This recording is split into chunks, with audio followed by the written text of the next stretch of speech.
Sale. Pues el artículo que ganó, y la verdad es que sí es el que quería que ganara, no, no siempre gana el que yo quiero. Digo, yo no voto, pero eh, esta vez sí ganó el que yo quería que ganara, porque tenía ganas de analizarlo como más a fondo. Eh, Está retuiteadísimo y está súper, súper movido en redes sociales. Y creo que eso, o sea, no lo digo solo al aire, creo que eso va a ser importante para la discusión después. Híjole, perdón. Como van a ver, como van a ver después. Déjenme apago esto, porque lo que quiero mostrarles es que una vez más, acuérdense que, bueno, pues todos estamos como acostumbrados a marcar en el PDF, ¿no? No sé ustedes cómo lo sigan, pero pues ahora, acuérdense que se pueden leer las cosas ya directo en la página y eso tiene algunas ventajas, que es lo que quiero resaltar ahorita. Platicamos de eso cuando vimos el bridge, el primerititito. Eh, no sé por qué el buscador de Edge es tan malo que ni siquiera me lleva directo al link, pero está bien, ahorita lo encontramos y ahorita vamos exactamente cómo va para allá. De hecho, a ver. Vamos a comenzar. Esta es una encuesta, no es una encuesta, es una cohorte nacional en Dinamarca para evaluar si la metformina estaba asociada a defectos al nacimiento. Eh, Contrario a lo que hacemos típicamente con el Journal Club, que nos brincamos la introducción, pues ahora no lo vamos a hacer porque buena parte de por qué valía la pena hacer esto está explicado ahí. Y vamos a empezar con, o sea, desde el abstract ya nos están aclarando como la diabetes disminuye la calidad del semen y esta disminución en la calidad aumenta conforme avanzan los años, ¿no? O sea, es falso esto de que los hombres son igualmente fértiles totalmente a lo largo de la vida. Sí hay un efecto en los años. Y algunos medicamentos para la diabetes, como la metformina, han mostrado tener efectos independientes en el sistema reproductivo, en el aparato reproductivo, para ser más precisos, masculino, que es independiente de sus efectos, la glucosa. Ese statement está reforzado por una sola referencia que también vamos a revisar ahorita. Estos son datos de Dinamarca, casi 20 años de datos, se detuvieron en el 2016 y bueno, incluyeron a todos los nacidos vivos de madres que no tuvieran diabetes o hipertensión esencial. Esto también me parece cuestionable, lo vamos a mencionar después. De hecho, ¿saben qué? Déjenme saco mis anotaciones, que ya las tenía por aquí preparadas. Esa era una de ellas. Y consideraron expuestos, o sea, en esta como cohorte, consideraron expuestos aquellos nacimientos en los que el padre hubiera, ahora sí que cobrado, aunque en Dinamarca pues eso no se cobra porque la medicina es totalmente social, una receta por metformina durante el desarrollo de los gametos. Es decir, ahorita esto está mejor definido un poco más adelante. El resultado más claro, más importante, es que encontraron que de el más de 1 millón de datos que tienen en su base, es un montón de datos, 3.3% tuvo uno o más defectos al nacimiento mayores, excluyeron los menores, como vamos a ver más adelante, y aquellos que estuvieron expuestos a insulina, 5,298 de todo ese millón, tuvieron, el 3% de ellos, 3.3%, tuvo la misma incidencia de defectos al nacimiento que quienes no tenían ningún tipo de medicamento.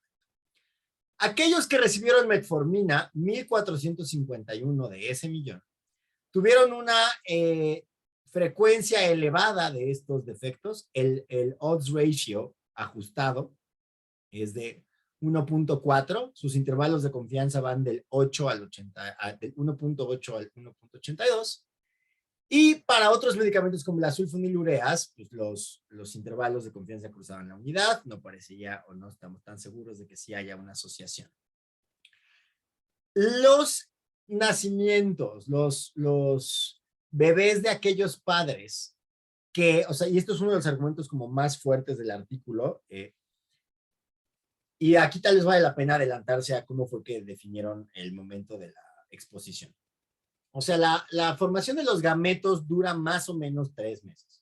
Entonces, lo que hicieron fue que se dieron cuenta, o sea, agarraron la fecha de nacimiento, con eso calcularon la fecha de fertilización, y también tenían datos de, pues, si eran 8 mesinos y así. Y con base en eso, agarraron aquellos hijos de madres sin diabetes cuyos padres hubieran cobrado una receta por metformina en los 3 meses previos a la fertilización, que es cuando se estaban formando los gametos de esos nacimientos.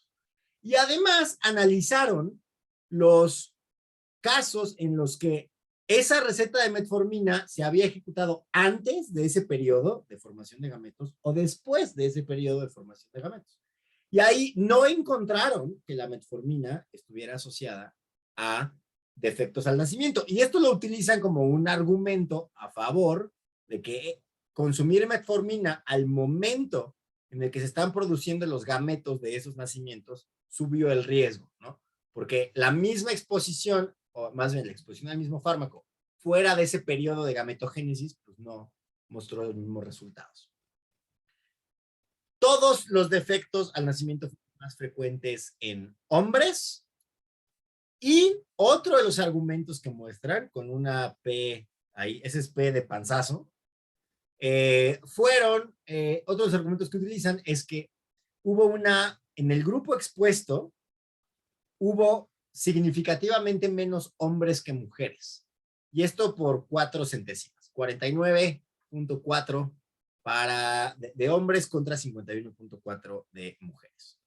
La única limitación que reconocen en el abstract es que la información sobre las enfermedades subyacentes pues, no estaba disponible, lo cual es muy relevante, como vamos a ver después. Primero ponen que, bueno, la metformina, como ya todos ustedes probablemente saben, es el tratamiento de primera línea, y de hecho la metformina ha mostrado que mejora algunos parámetros de calidad del semen en hombres obesos. Sin embargo, aquí ponen como que reduce los niveles de testosterona sérica independientemente del control glucémico. Y nos ponen la referencia 12.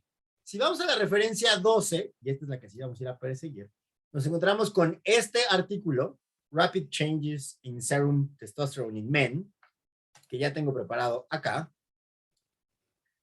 en donde, o sea, por favor, fíjense cómo no es como que este estudio está bien diseñado para contestar o para afirmar esa pregunta. Lo que aquí agarraron fueron 70 hombres a quienes les acababan de diagnosticar diabetes, es decir, no tenían ningún tipo de tratamiento previo ni de diagnóstico previo, no sabían que tenían diabetes, pero además estaban súper descontrolados, o sea, tenían glucosiladas de más de 9. Y luego les dieron no nada más metformina, o sea, les dieron insulina en una bomba y luego los aleatorizaron a recibir, además de la insulina, la metformina. Y después de un mes compararon los niveles de testosterona y las diferencias entre grupos son minúsculas, o sea, son estadísticamente significativas. La P sí es de menos de 0,5, pero son minúsculas. O sea, 12.7 nanomoles litro contra 15.3 nanomoles litro. De testosterona libre, 0.2 contra 0.24. 4.56 contra 5.31, para que se den una idea de qué tamaño son estas diferencias dentro del rango normal de testosterona. Me fui a las guías de manejo de nivel de testosterona de la Sociedad Americana de Urología. El rango normal de testosterona es de 450 a 600 nanogramos sobre decilitro. Es decir, las diferencias son mínimas, estadísticamente significativas, pero mínimas. Y además, esto fue con una intervención mixta, insulina más. Pero además, ¿qué es lo que quiero mostrar aquí?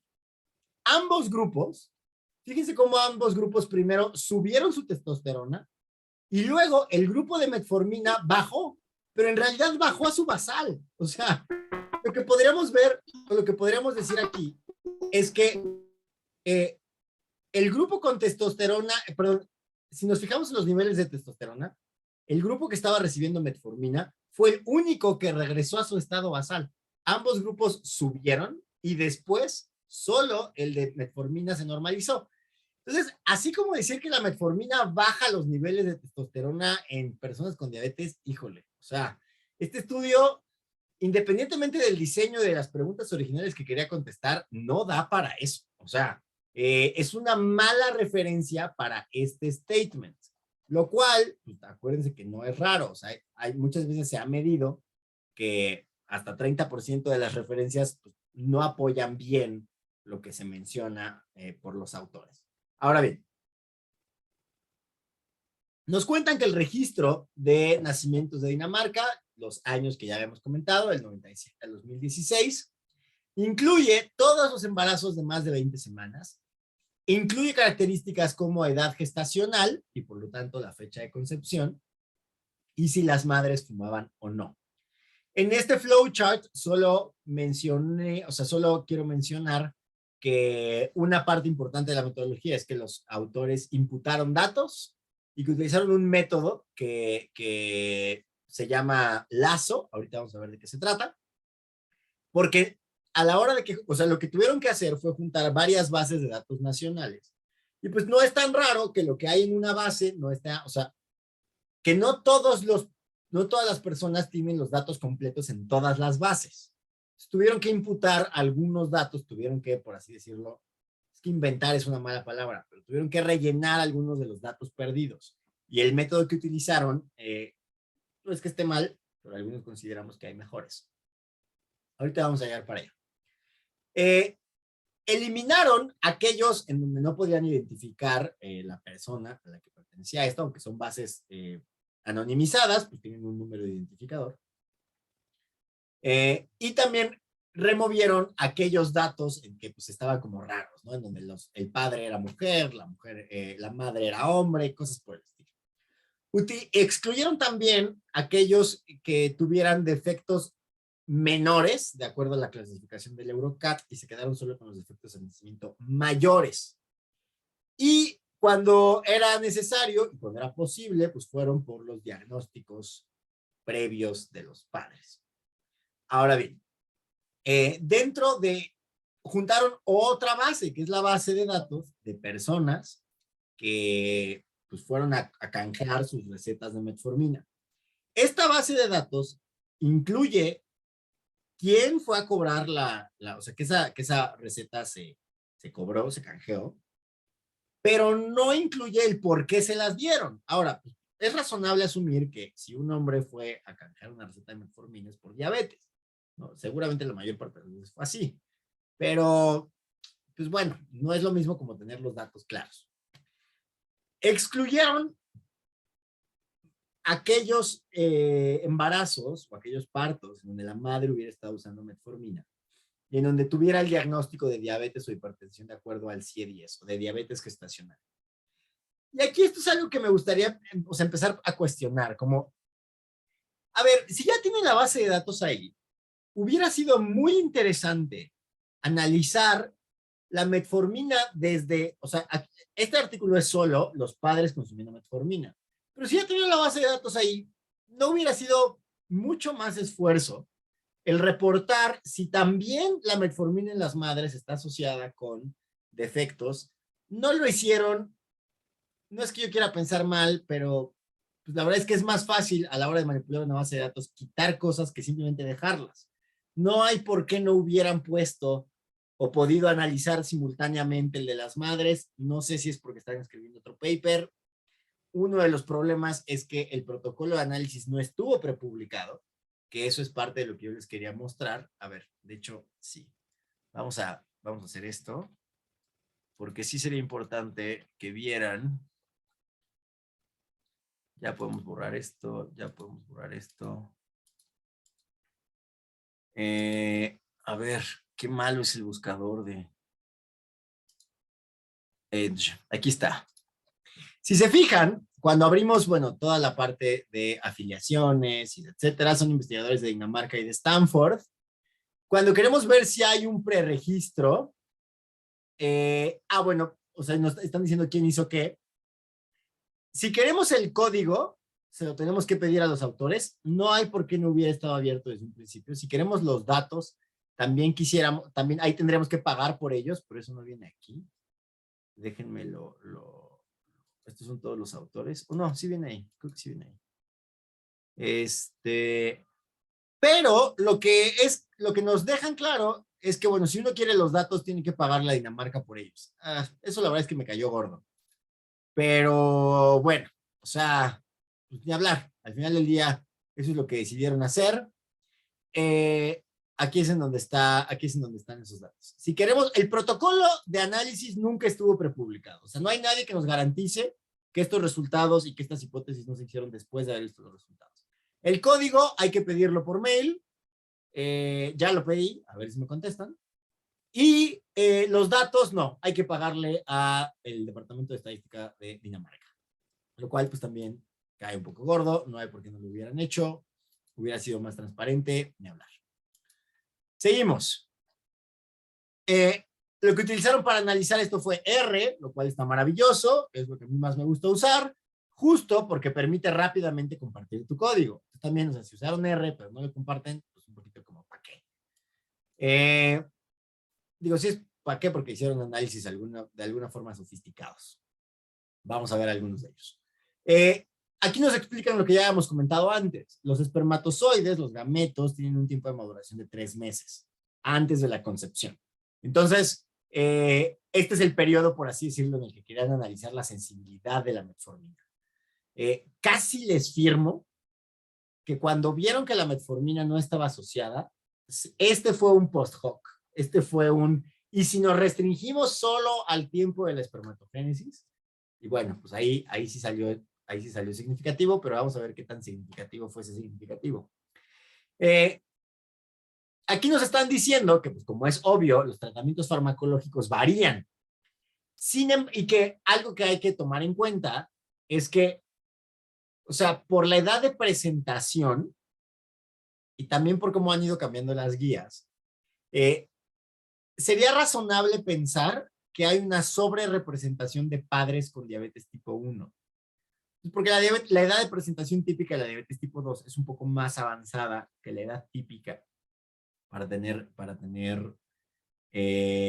hijos. Entonces, y una diferencia es que los pacientes de tipo 1 suelen tener atención por un especialista mucho más frecuente que los de tipo 2. Por lo tanto, la prescripción de medicamentos no es tan aleatoria. Y algo que a mí me indica, y por eso marqué acá en el número, o sea, desde el abstract, es que es raro, por lo menos, que haya más pacientes recibiendo insulina que metformina. O sea, si se fijan, hay casi 4 veces más pacientes recibiendo insulina que metformina. Entonces, esto nos debe de indicar que muchos de estos pacientes en realidad tienen tipo 1, pero no podemos estar seguros porque la receta no trae por qué estaban prescribiendo estas cosas. Entonces, también, o sea, creo que se puede haber hecho un mejor trabajo en transparentar todas estas cosas. Ahora, 15% de las observaciones no es una cantidad menor. Típicamente, para imputar datos, pues, lo ideal es que sea de menos de 10% de los datos perdidos. 15% tenía datos perdidos. Muchos de ellos, la mayor parte de esos datos perdidos, bueno, nos dicen que usualmente eran poquitos. ¿Cuánto es poquitos para los autores? No sabemos. Y muchas veces de esto, pues eran si la madre fumaba o no, lo cual por supuesto tiene que ver con los defectos al nacimiento. Utilizaron un método de imputación de datos múltiples que se llama MICE, M-I-C-E, que es Multiple Imputation Change Equations. Cada vez está más en desuso, sobre todo pues porque ahora es mucho más fácil, o la imputación de datos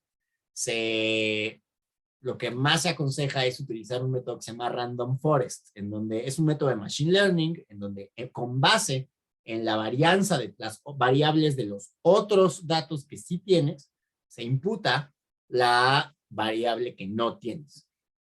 La real ventaja del Random Forest contra el MICE es que además de que por supuesto te das cuenta de cuántas veces hubo que imputar datos, te genera intervalos de confianza para el margen de error de esas imputaciones. Es decir, te puede decir, el random forest cuando lo ejecutas, te puede decir, pues mira, imputé tal porcentaje de datos y para esta variable mi certeza es de este tamaño, para esta variable mi certeza es de este otro tamaño, para esta variable mi certeza es de este otro tamaño.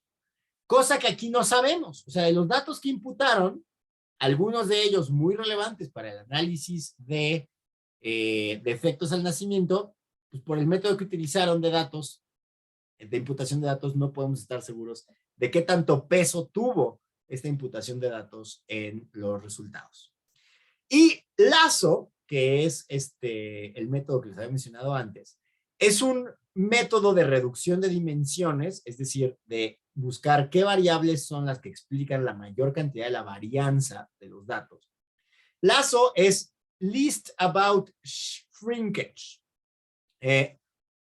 Lo utilizaron como uno de los métodos adicionales para imputar este tipo de datos, ¿no? Como un método de control, no es un método de imputación propia. Ahora bien, esto se hizo para identificar aquellos predictores que eran informativos o sea, para escoger con base en cuáles iban a basar esta imputación de datos. No, insisto, no es que esté mal, pero sí creo que hay cosas mejores, sobre todo actualmente. Y pues ya está. Ahora, lo que hicieron fue que ajustaron por edad de ambos padres y nivel educativo de ambos padres, lo cual está bien, pero yo creo que no fue suficiente, como vamos a ver más adelante. Los resultados los hicieron en regresiones logísticas aditivas. Smoothing splines quiere decir que pues, estos nodos de suavización, por así decirlo, son métodos en los que la curva de regresión logística, son métodos de regresión, no son solo para regresiones logísticas, en los que se permite que la curva de ajuste no sea perfectamente recta. O sea, una regresión lineal típicamente regresa los datos a una línea, pero no todas las líneas son rectas. Y la ventaja de las regresiones con splines es que permiten que la curva tenga formas no rectas y que por lo tanto sea un mejor ajuste a los datos que uno tiene. Uno puede tener regresiones cúbicas o regresiones incluso con exponentes más grandes. Esto mejora el poder estadístico de la regresión lineal que uno está utilizando. Lo usaron aquí. No es que uno piense mal, pero ciertamente es algo que a veces te gana un poco de poder estadístico y una postura razonable es simplemente pensar, si de repente necesitas hacer muchas artesanías estadísticas para encontrar una diferencia, pues probablemente eso ya te habla de que la diferencia no va a ser tan grande como ocurrió aquí. Acuérdense que todas las diferencias pueden ser estadísticamente significativas, sin que esto quiera decir que todas las diferencias son relevantes. Ahora bien, para conseguir, o sea, otra cosa que hicieron y que creo que está bien, es que utilizaron, o sea, obviamente uno de los factores de riesgo para tener defectos al nacimiento es que, o sea, eso va, o eso se hereda. Es más probable que una pareja de padres que ya tuvo un hijo con defectos al nacimiento tenga otro hijo con defectos al nacimiento. Más probable respecto a la población general. Entonces, obviamente había que analizar esto por clústeres y por padres que ya hubieran tenido antes un hijo con estas características. Y para conseguir intervalos de confianza, hicieron bootstrap en este tipo de análisis, lo cual está bien. Su primer análisis consistió en este periodo de exposición a la metformina durante la gametogénesis. Y lo que hicieron fue después varios análisis de sensibilidad. Es decir, vieron si los intervalos de confianza cruzaban o no la unidad en distintos escenarios. Si las madres tenían menos de 35 años, si los padres tenían menos de 40 años, si estos estaban expuestos a otro tipo de medicamentos para la diabetes, si ya habían tenido antecedentes a familia de niños que nacieron muertos, etcétera, etcétera, etcétera. Lo cual también está bien. También, por supuesto, por si la familia era inmigrante o no. Y una de las cosas más valiosas y rescatables que hicieron fue que utilizaron estos valores E. No es el único método, pero me pareció muy interesante. Yo la verdad no lo conocía. Que busca, es una forma de estimar o de reportar cuánto tendría que pesar una variable no medida para explicar la asociación que tú estás observando. O sea, acuérdense que todas las regresiones tienen pues mi predictor 1, mi predictor 2, el número de predictores que yo tenga, más error. Y ese error pues, son variables que yo no estoy midiendo, yo no estoy incluyendo en el modelo y que podrían también explicar la varianza de la variable dependiente. Lo que aquí está ocurriendo es que, pues, como eso es una naturaleza de todas las regresiones, las logísticas incluidas, este es un método para estimar de qué tamaño tendría que ser lo que no estoy midiendo para que pues, mi asociación fuera espuria. Y esto sí lo reportan y me parece muy interesante. Lo reportan medio mañosonamente, pero bueno. Ahorita vamos a hablar de eso más adelante. Además, vieron lo que ya hemos visto, o sea, la asociación de metformina fuera de este periodo de gametogénesis, fuera de estos 3 meses previos a la concepción de gametogénesis, y ya les adelanté que en ese contexto no encontraron una asociación significativa. Además, utilizaron, o sea, hicieron un análisis condicional a los padres que ya habían tenido los hijos con defectos al nacimiento, como ya hemos mencionado, y nos dicen además que exploraron en esta base de Eurocat aquellos grupos en donde ya había habido un defecto órgano específico, ¿no? Si eran genitales, si eran cardíacos, si eran, etcétera, etcétera. Como no generaron datos, les dieron, el comité de ética les dio exención pues, simplemente les dio el visto bueno y ya está. Vamos a los resultados directamente, también para que haya tiempo de platicarlo entre nosotros. Este statement tal vez es el que más me enoja de todo el artículo, porque nos ponen que los pacientes que estaban expuestos a insulina eran similares a los pacientes expuestos a otros fármacos para la diabetes. Y de alguna forma nos están diciendo que sus grupos son comparables. Y perdón, pero no son comparables. Fíjense, por favor, cómo el grupo de referencia, es decir, nada de diabetes, o sea, ninguno de los medicamentos para la diabetes, más de 1 millón de casos.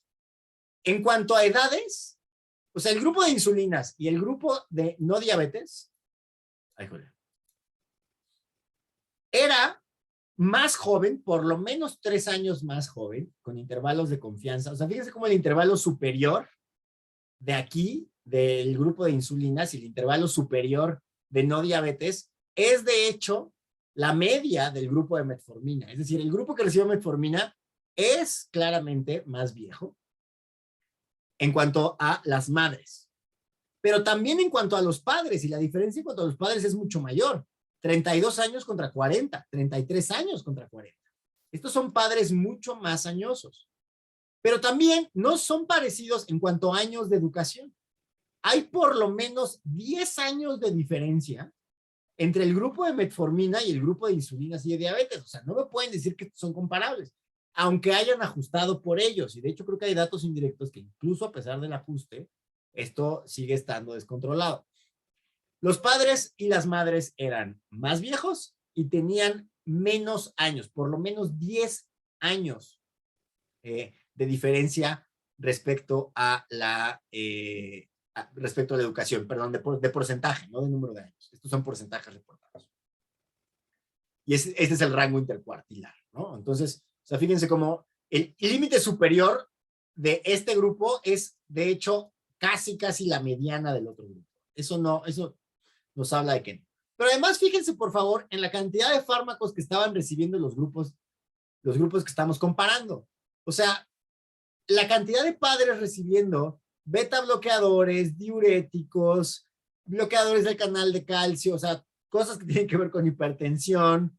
Vean, por favor, la diferencia que hay entre padres, o sea, recibiendo medicamentos para bajar la presión contra el grupo que no tenía diabetes o contra el grupo de la insulina. O sea, 34% contra 0.3% contra 7.2%. O sea, ¿cómo me dicen que esto es comparable? Claro que no es comparable. Para nada es comparable.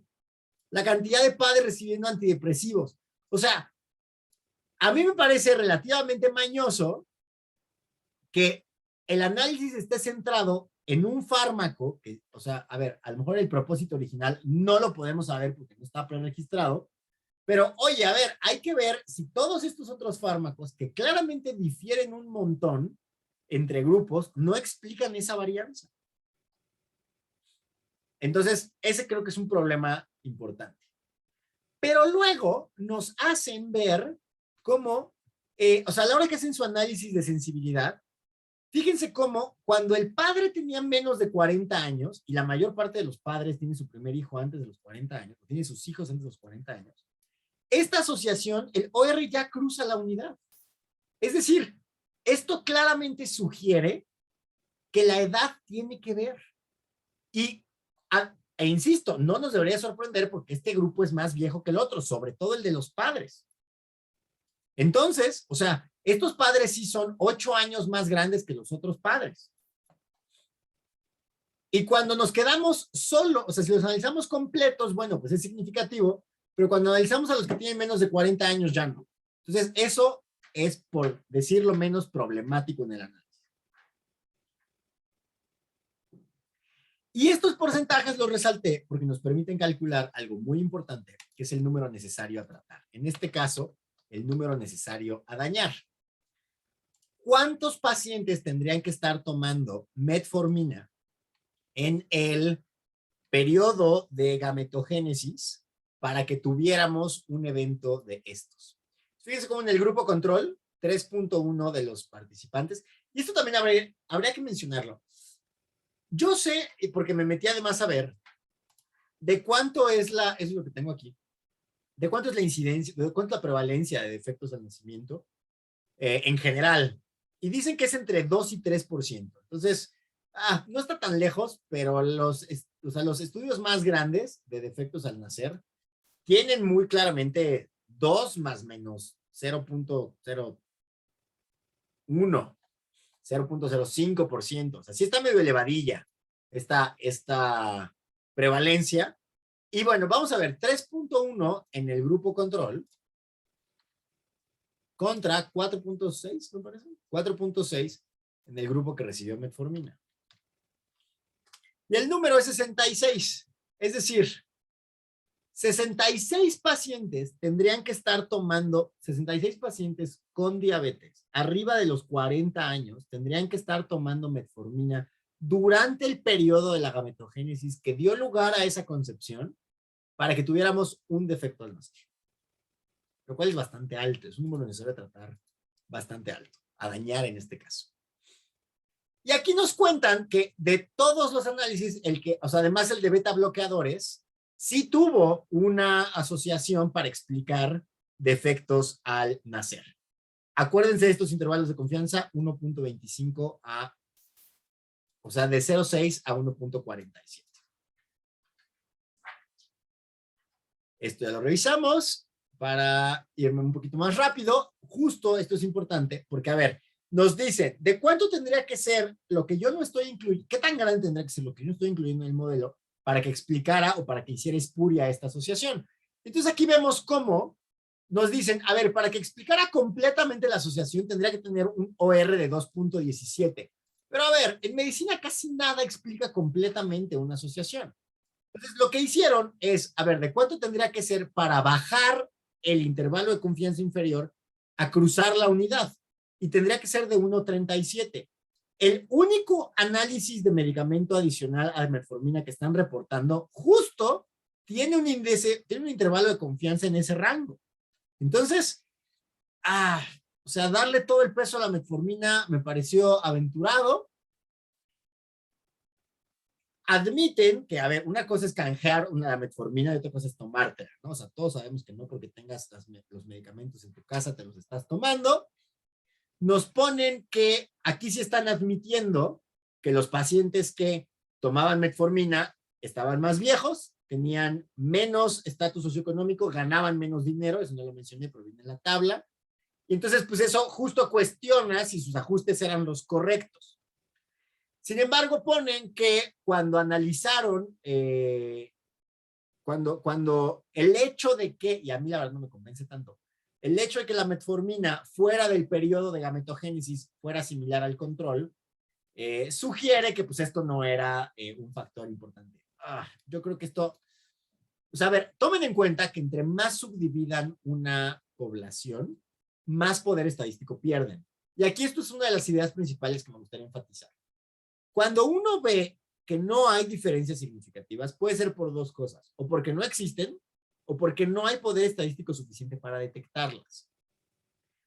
Eso siempre. Cuando uno ve una diferencia estadísticamente significativa, puede ser o porque esa diferencia existe, o porque tenemos un exceso de poder estadístico.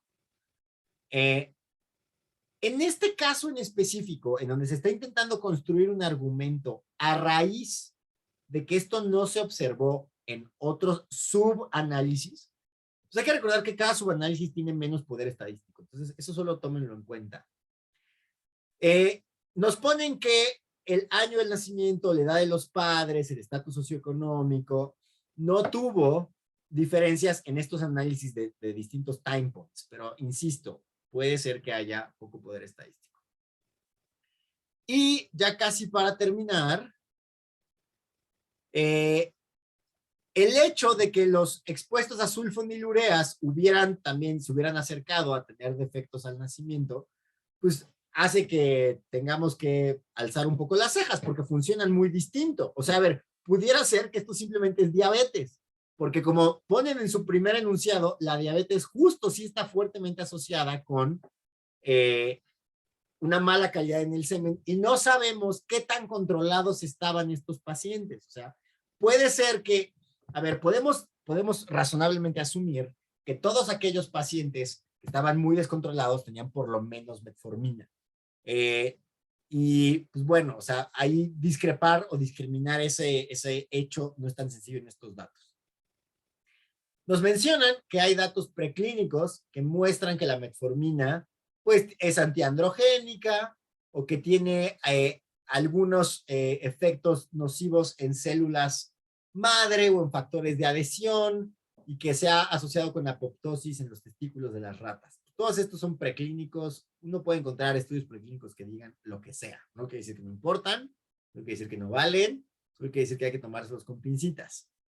Este es el análisis de sensibilidad que ya hemos comentado y como les digo, pues cuando los padres tienen menos de 40 años, pues ya cruza la unidad, ¿no? Entonces, pues esto sugiere que a pesar de haber ajustado, bueno, aquí no está, aquí es un dicotómico y pues la edad por supuesto sale de ese análisis, quiere decir que esto es de pacientes con diabetes, no sabemos cuántos eran diabetes tipo 1, que para los 40 años seguramente eran de muy larga evolución, no sabemos que también controlados estaban y que parece ser que es algo mucho más claro en padres de más de 40 años. Nos dan otras referencias, casi todo de estudios animales in vitro de la metformina como un factor de riesgo para distintos marcadores de semen, pero acuérdense que allá había otro estudio que justo decía que en hombres obesos la metformina mejoraba la calidad del semen, seguramente por controlar mejor la glucosa. O sea, acuérdense que ya de por sí la diabetes, pues sobre todo si está descontrolada, afecta tanto la testosterona como la calidad del semen. Nos cuentan que en este mismo periodo la prevalencia de diabetes aumentó y aquí ellos mismos, pero de una forma menos clara, nos hacen los cálculos que ya vimos. Fíjense cómo en un año solo 20 padres con estas características canjearon sus recetas. Con el número necesario a tratar, quiere decir que cada año en todo Dinamarca solo habría 2 casos atribuibles. Y esto con todos los bemoles que ya dijimos. O sea, son 2 casos atribuibles en todo un país, ahora sí con una base de datos de más de 1 millón de casos elegibles. Acuérdense que algo puede ser estadísticamente significativo, pero clínicamente irrelevante. Yo creo que este es un caso. Y esto tiene suficiente estadística de buena calidad como para no creer que los autores lo ignoran. Ahorita les voy a decir mi hipótesis de cómo es que pasó esto. Nos dicen que el efecto es similar a que la madre tenga más de 45 años, pero es que, a ver, aquí esto parece estar muy relacionado con que el padre tenga más de 40. Y pues nada más. Me voy a regresar a, esto ya lo revisamos, me voy a regresar a el paper en línea, simplemente porque les quiero mostrar otra cosa, que son los altimetrics de este paper. Este paper se publicó hace una semana, tiene unos altimetrics de más de 1800, lo cual es una locura. Es decir, esto se ha movido en redes sociales muchísimo, eso es un predictor altísimo de que va a ser muy citado, y hay que entender y analizar y recordar los incentivos de las revistas. Las revistas funcionan por flujo a sus sitios, las revistas funcionan y ganan dinero por citas y por entradas a sus sitios. Yo creo que esto es clickbait académico, porque estos son datos preliminares. De hecho, la editorial de Annals of Internal Medicine sobre este paper menciona que se necesitan más estudios. Ellos tienen claro que esto no es suficiente para asociar la metformina con defectos al nacimiento, pero sabían que iba a ser un hitazo. O sea, sabían que iba a ser un paper muy citado en redes sociales, muy citado en noticias, en blogs, porque mucha gente toma metformina y porque va a ocurrir el ejemplo típico de la gente sacándolo de contexto y porque probablemente va a recibir muchas citas. O sea, para una revista es muy atractivo este tipo de artículos, pues porque va a generar mucho flujo en la página, va a generar muchas citas, sube el factor de impacto. Ellos mismos en su editorial, pero pocas personas leen las editoriales, saben que pues esto no va a ser tan... saben que esto es preliminar, entonces pues uno perfectamente podría cuestionar por qué algo tan preliminar y todavía con tantos bemoles está en Annals of Internal Medicine. Pero ni hablar, solo quiero despedirme con esta caricatura. Es un clásico, pero creo que aplica perfecto aquí porque es lo que ha pasado muchísimo con este paper, como ocurre con muchos otros, que es el ciclo de las noticias del PhD Comics, ¿no? Solo que por algún motivo no está cargando. Todas esas menciones en redes sociales, esos 1800 y tantas menciones de redes sociales, sí, ya sé que son ustedes, aquí está. Tienen esta forma. Los investigadores hicieron un paper en donde dicen la metformina está correlacionada con esto, con este margen chiquito, ¿no? Un número a tratar de 66, número a dañar de 66, con P's limítrofes limitado a, o solamente claro, arriba de los 40 años, en una comparación entre grupos que no son tan comparables, ¿no? Y entonces sale la oficina de prensa de la universidad diciendo que descubrimos que A causa B, y los periodistas de noticias científicas que suelen leer por encimita y no tener tanto background para análisis, que también están motivados por clickbait, hacen titulares que son súper escandalosos y amarillistas, y creo que sería fatal que ahora un grupo de pacientes que sí necesitan metformina, que es un fármaco maravilloso, pues dejen de tomar el medicamento para la diabetes más bueno, más bonito, más barato y más viejo que tenemos por un estudio con hallazgos detenidos por pincitas y magnificado por las redes sociales, ¿no? Voy a dejar de grabar y platicar.